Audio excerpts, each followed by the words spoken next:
Hello, and welcome to Health and Wellness, your guide to the integrated personal and financial retirement journey for physicians. I'm your host, Michael Swartz, Certified Financial Planner and Master Certified Physician Development Coach. Welcome to Health and Wellness. Last week, our guest, Sue MacLellan-Tobert, talked about her career and some of these wake-up calls, some of the curiosity, the softening and curiosity that came with her exploration throughout her career in retirement.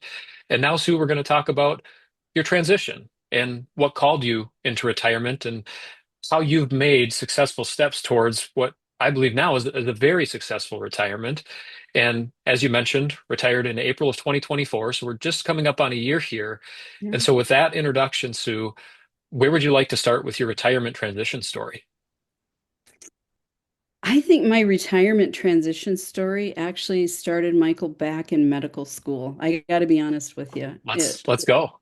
Was way, way back. And you know, my husband, Darren, he's a kind of a DIY finance guy. And we had conversations early in our marriage. We got married second year of med school. How do we want this to look financially? And we wanted to be very mindful that although we're dedicating our lives to medicine and we love the practice of medicine, we want to remain practical that we need to save for our retirement. And we had some really big things we enjoyed back then. One of the biggest was travel. And so we had kind of set some very loose goals around uh, retiring in our 50s.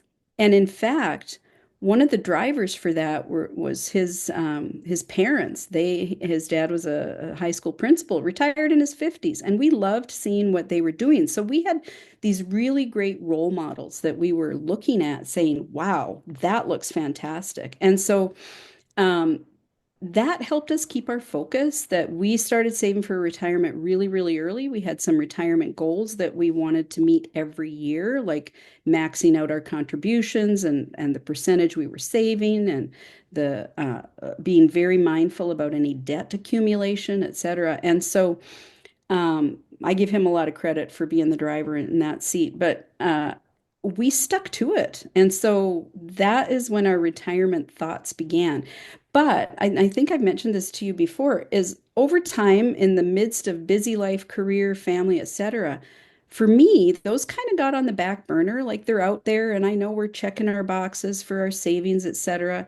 But I wasn't really thinking that I'd retire when I was 58. I thought that was kind of a fantasy. I'd probably be working into my 60s, but wow, wouldn't it be cool if I could? And I had not put any deep thought into what would prompt me to retire. Like what would like how do you know how to have that thought, right? Like you Yeah. just finish up your career and close up the doors and take the shingle down and you're done. I don't know, right? Like there was no good education out there around that. But we read a couple powerful books.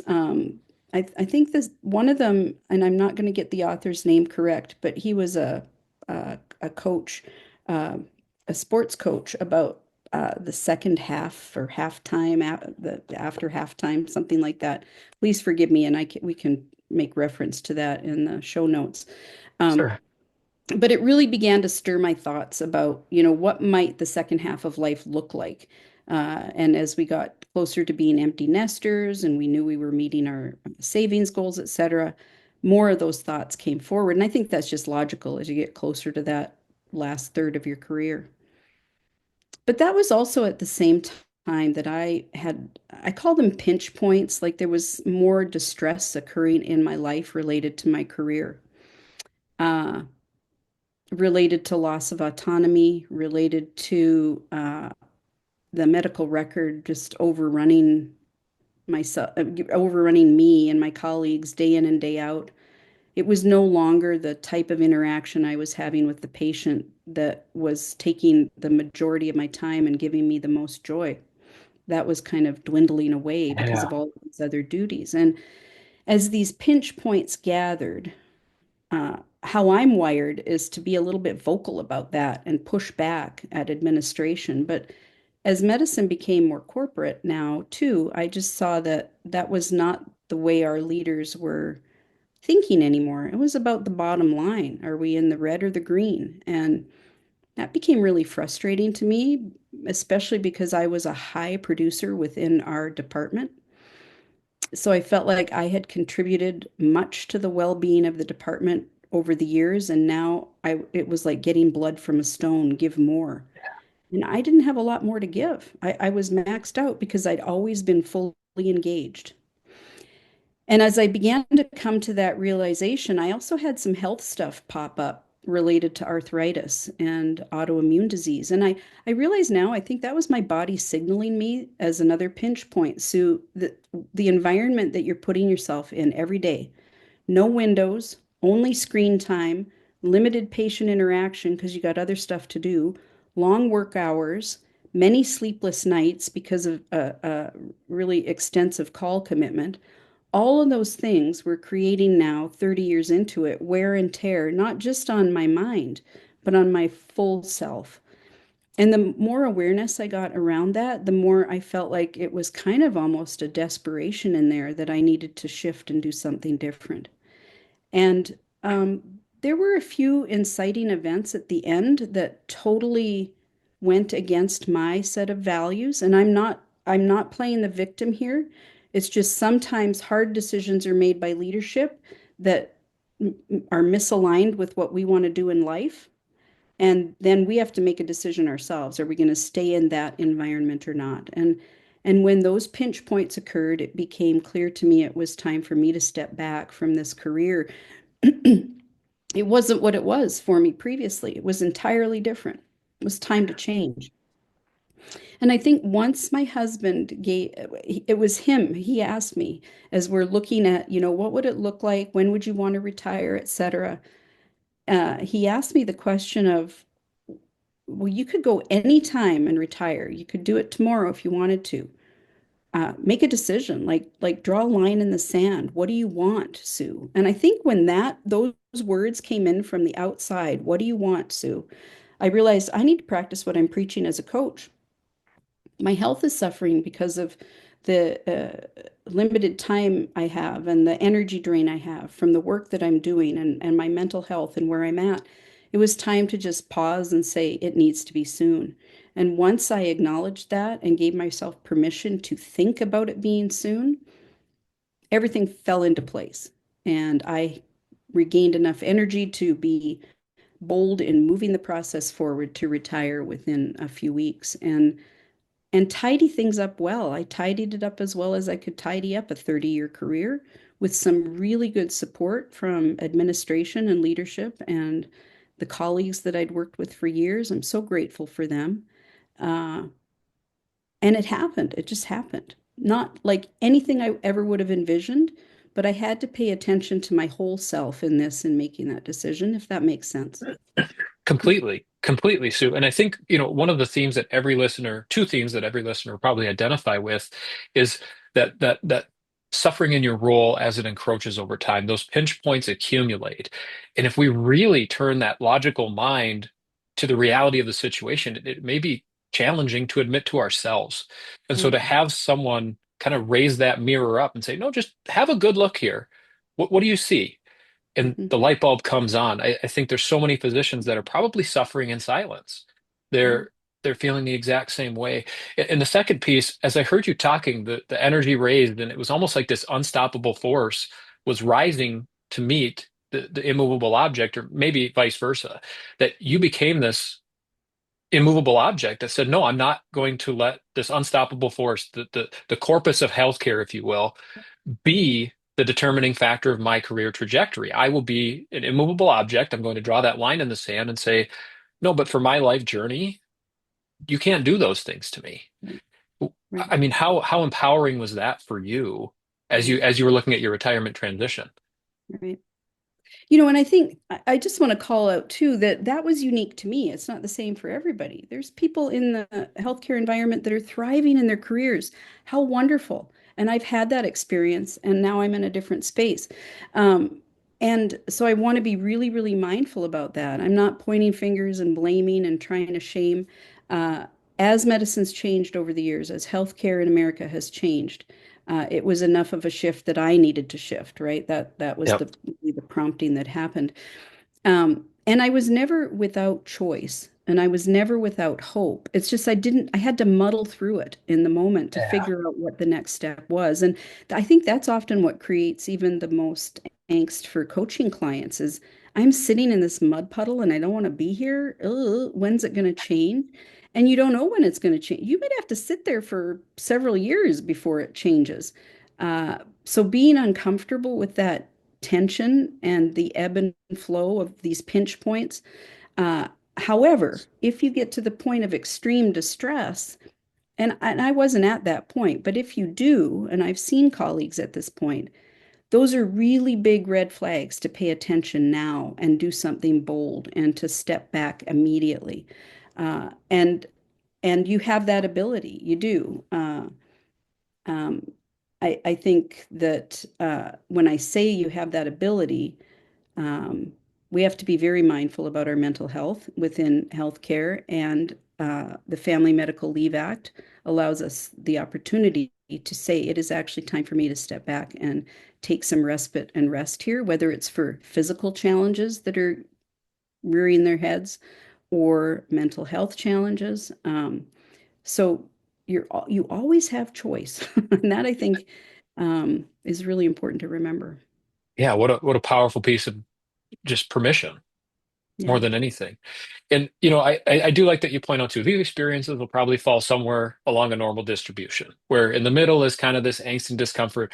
Most people don't go to work on Monday loving their job, but once they're in it, it feels good. That's probably the center of the bell curve, right? And Mm. then some folks who are absolutely ready to retire as soon as the finances allow, and others Right. who, even though the finances allow, choose to stay in it. But I think across that spectrum, it's that permission to be the author of that story to the full Mm. extent of your capability as an individual. And Yeah. as we talked about, that comes back to introspection, developing those values, developing that depth inside yourself that informs those conscious logical decisions, that conviction and Yeah. belief that gets rekindled through coaching. And Yeah. so with that, you make the decision to retire, you enter retirement. Now let's talk about kind of your experience over the last several months since you chose to retire. What has that been like for you, Sue? Well, it's interesting because we've been talking about autonomy, and I think once I made the decision to retire, I felt like I had regained a little bit of autonomy about how to orchestrate my retirement, how to do my exit plan, right? And I didn't want to have any expectations of anyone else. I just wanted to um, let it unfold in a way that I enjoyed. And so it involved having no expectations of the staff to throw me a party. We did a taco bar my last day and I supplied it. So it's like I want to gift to them because I am so grateful for all the wonderful years we've spent working together. And let's just have some fun.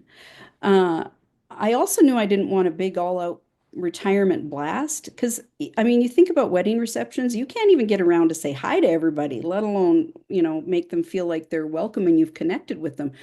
And so I held a very small gathering. There were 12 of us, and we kind of just had a blowout French spring dinner. I mean, it was fantastic. I just kind of did everything that I would have wanted if I was going to have like the world's best birthday party, but it was my retirement party. And so I think that was just a really fun way for me to honor myself.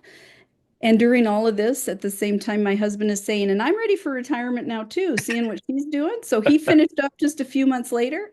And then we got to dive into the stuff we love, which has been a lot of traveling and fun times with family and just finding a new, I guess, pace and new schedule, although our schedule's really loose, I got to tell you. And so it's been fun. But we did a little study around this too, because that's what we do. We're lifelong learners. Yes. And we came across an interesting video that talked about early in retirement when you're still feeling good.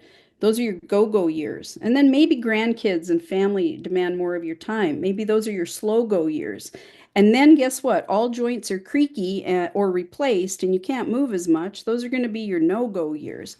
And so we're looking at these next 5 to 7 years as our go-go years and fun, just fun. So it's all real loose and flowing and flexible, but we're definitely go-go. Awesome. Awesome. And for those who aren't as lucky to have a Darren in their lives, where you mentioned your husband is really setting this up for your guys' success, right? The finances are in order. Um, Right.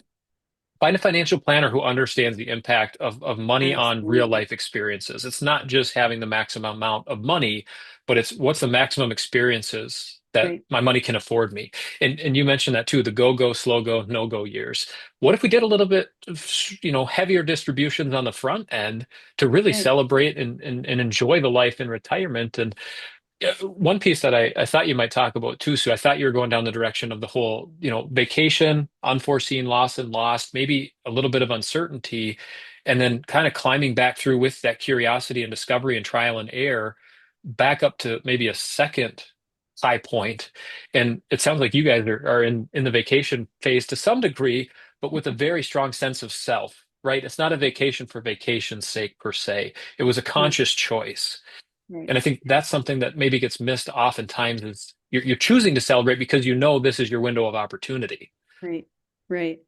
Well, we did, after he retired, we had to celebrate him, and we had this lifelong dream from very early on of retiring with an Alaskan cruise. And we did that, which was fantastic. I mean, that was like a line in the sand. We are now both done. Um, and we left for that cruise a day and a half after he retired. So he didn't even have time to figure out what is retirement like. We were like, boom, we're on the road. I think you're writing your own story now, and you're fully at choice and how you flex and decide what to do. And I think for us, even years and years ago with our kids, we said it's not about the number of Christmas presents you get, it's about the family experiences we have. So let's choose experiences. And you mentioned that, right? That's really important. We went on a minimalist journey probably about 10 or 12 years ago and totally cleaned out our house. It happened after my parents passed, and we saw our family going through this, cleaning out of the stuff. And I thought, I don't want to leave my kids with that. And so we started doing this ourselves. We had a huge estate sale, got rid of a ton of stuff, built a smaller house. We're still on this getting rid of stuff journey. How refreshing that was, to be able to say, we're going to do this now, not when we're dead. Similarly, when we look at our financial planning now, it might be kind of top heavy in these go-go years for spending, but one thing that sometimes future retirees don't think about is that spending over time changes because you do Yeah. get to those no-go years, right? So what we want to do, we're big fans of Die with Zero. I'm not sure if you're Yeah. familiar with that whole kind of movement. It used to be called Die Brokers. Like Yeah. we want to see our kids enjoy what legacy we have saved for them when we're alive. They don't need to be 75 and us dead, for them to uh, be able to, enjoy what we've saved and earned over the years. And so we've already started that part of our journey is that whole generosity piece and philanthropy piece. We're called to do that. Yep. I'm a big believer in to whom much has been given, much is required and requested, right? So um, expected. And so giving back that way, it's still part of that nurturing plan. Yeah. I like that you bring it back too to your top core value of nurturing. And I see these vacations as nurturing your freedom of spirit, your relationship with your husband, your financial planning, your financial perspective is Mhm. nurturing relationships to be able to recognize that in your Right, lifetime. I right. I would love to talk a little bit more too about the freedom and the I just feel like a freshness. For some reason, Sue, whenever we talk, your season seems to be spring. And so we go through kind of the spring cleaning, if you will, Yeah, ahead of your next phase of your retirement journey, which was yeah. preparing for and then ultimately transitioning into retirement. Could you talk to us a little bit more about that spring cleaning of your life and how it almost gave you that launch into this new era of Sue? Yeah. Yeah, spring cleaning, as you mentioned that, I think back to that estate sale we had and the gal who helped us with that said, "Don't go over to the house the day that the sale is going on. You don't want to see people walking out of the house with your stuff." And I said, "I think there's probably some joy in there I could get." So I did. I drove over to the house. I didn't go in, but I drove over and I parked on the street. And I have this really, really clear memory of this little guy, must have been 9 or 10 years of age, walking down our driveway, clutching a SpongeBob Game of Life that our kids had played for years, right? And he had this grin on his face, like he got this prize for $2 or whatever, right? And I'm like, okay, there's a big message in there that what had given us life and given my kids life and joy, et cetera, can be passed on to a stranger. How wonderful is that could be part of our calling? And so I try to ask myself every day, like, Sue, what are you doing that's passing on some life? Um, and it's not like I don't want this to sound Pollyanna, because there's days when my physical ailments really drag me down and I just need to be there to give myself life and sit and rest. But when I do have enough energy to share life, that's the creation and creativity Mhm. piece I think we're being called to pass on is we are creative beings. How can we help others? And what can we do to continue to care for others? Even in the midst of suffering sometimes. And so I think that I appreciate the springtime because that is absolutely my favorite season. And I'll share another brief story. When I first retired, it was in April. And so spring was starting. And I was babysitting my daughter's dog for a number of weeks while she was off studying for a big exam. And I took the dog out on our boulevard every day for, well, I mean, for probably 6 weeks. And I saw our trees and plants in our yard bloom. I saw the grass sprout. I saw the sunshine every morning, the clouds passing. To me, it was like I had missed spring by going to work every day into a building early in the morning. I had been unable to see that new life was out there happening every day. And so that messaging over 6 weeks to encounter spring happening, I mean, it makes me feel emotional right now, is that the rest of the world was going on. And for some reason, I was buried really neat, head deep in the sand with my work. How do we find a better balance in the midst of our work so that we can still appreciate spring? I don't know the answer there. It took retirement to let me see it afresh and anew. I don't have an answer. No, but I mean, how powerful of an invitation is that to maybe explore a point nine or a point eight, schedule the sabbatical or take the PTO to Yeah, just give your retirement a test run, even if it's a week, even if it's 2 weeks, maybe yeah. a month, just go feel what you haven't felt for so long. And as you know, Sue, one of my favorite tools of coaching is metaphor. And really the one that keeps popping up in our conversation here from the even when you mentioned in our last conversation about being whole, creative, and resourceful is it's almost like seeds where we Mhm. have all the information that we need, but it takes planting and watering and nurturing. And if it goes unaddressed, seeds can become dormant for Right, several years. And then you mentioned planting this seed of really regrowth and rejuvenation of self. And right. you see the sapling, provided it's in a safe environment, in a welcoming container, it can prosper. And the more sunlight and positivity, the more that tree can grow. And Right. really what I'm hearing you say is now here in this generative period of life, you're the big old oak tree or the big old maple tree that when the leaves fall down, you mentioned it can come with some feeling of loss or hardships, but Mhm. those leaves ultimately become nutrients for what's Right, growing on the floor, and right. both for ourselves and for other trees. And you're out spreading your seeds and planting seeds in others of wisdom, of knowledge, of autonomy, and fertilizing those for others now. And so that's wonderful, whether it's financially or as a coach, as a physician, you're really helping those seeds grow. But Yeah. it started all back with really being given permission to explore that inside of yourself. I appreciate that, Michael. I actually thought you were not going to kind of make the connection with the big old oak tree because what I was envisioning literally was being that young sapling again. And the thing Yeah. is, right, you finish retirement and you're like, okay, now I'm old. I've finished a career. I'm near the end. I got what, 25 years left, yada, yada. And in fact, the refreshing thing for me is this is a type of growth I've not experienced before. When you enter into medical training in your 20s and then you are in that career for so long, you don't get to see spring a lot and you don't get to at the last minute make a decision about where you want to travel to, or have that great degree of flexibility, or be able to sleep in one day and not the next. You're in a really controlled environment. And so I actually feel like a sapling. Well, maybe it is, Sue. Maybe the career grew to this big old oak with tons of seeds that were Yeah, dormant because they true. were overshadowed by this big old tree that is your Yeah, career. And when that tree falls over or we choose to cut it down, there's all these saplings that have been yeah, within that information since the beginning, right? It's within the original exactly. tree seed. It's grown, it's prospered, and it's scattered all these different seedlings about. And you get to be the sapling again, the new kid on the block, and take that old growth out Right. and let Hmm. the new forest grow Yeah, and to cultivate it.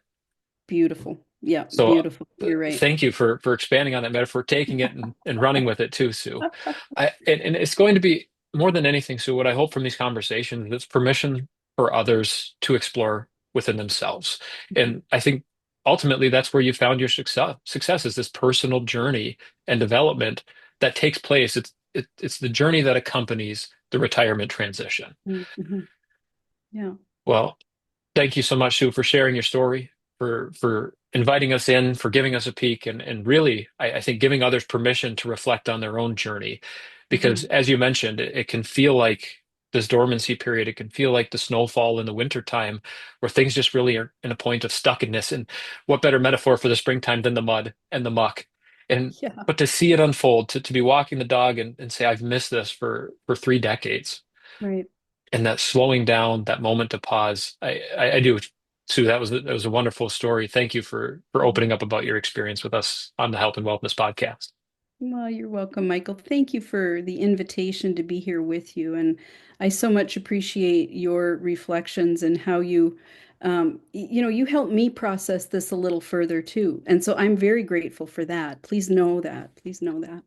Absolutely. You're very welcome. You're very welcome. And I think as coaches, as you've mentioned, sometimes we don't do the best job just saying you're welcome. We go to reflect it right back. And so permission to others to say you're welcome too. So if you'd like to hear more about Sue, the last piece here, I'd love for you to share too. As part of your retirement, you got this really cool opportunity that you and Darren are exploring now. Would you like to share a bit about that? Yeah. So yes, an opportunity crossed our doorstep, several months actually before retirement. And we are working with Influent Network located in Omaha, Nebraska. And we have season 2 of our Meet the Toberts podcast coming out in the end of January here. And we really talk about thriving in and out of medicine, like doing the hard stuff too. So I've previously mentioned the highlights and lowlights in life and how these pinch points happen and how we rise above and learn from them and move forward. And so we kind of have these conversations, my husband Darren and I, about what medicine has been like for us as a couple with over 80 years of experience in medicine together, raising kids, family stuff. We do have some guests on our podcast. We actually, I think, in season 1, one of the favorite ones has been episode 8 with our daughter, who's a third year med student, and she really reflects on what it was like to be the child of two physicians. And so, gosh, there's some real candid comments in there. So, yes, meet the Toberts on Influent Network. Tons of fun. Excellent. And so for those of you looking for to meet Sue virtually, you can be an audience to meet the Tolbert's podcast. And again, if you're looking to contact her directly, a wealth of knowledge, a phenomenally accomplished physician development coach and physician. You can find her at healingedgecoaching.com. Sue, anything else before we sign off? Any final words from you? I guess just stay curious, right? Be open to reflect on yourself, and that's the beginning of the journey. Wonderful. Well, thank you all for listening to the Health and Wellness Podcast. We'll see you next week. Thank you for listening to this week's episode of the Health and Wellness Podcast. As always, I'm your host, Michael Schwartz, Certified Financial Planner and Master Certified Physician Development Coach. If you're looking for additional resources for integrated physician retirement planning, please visit healthandwellness.com. We'll see you in the next episode.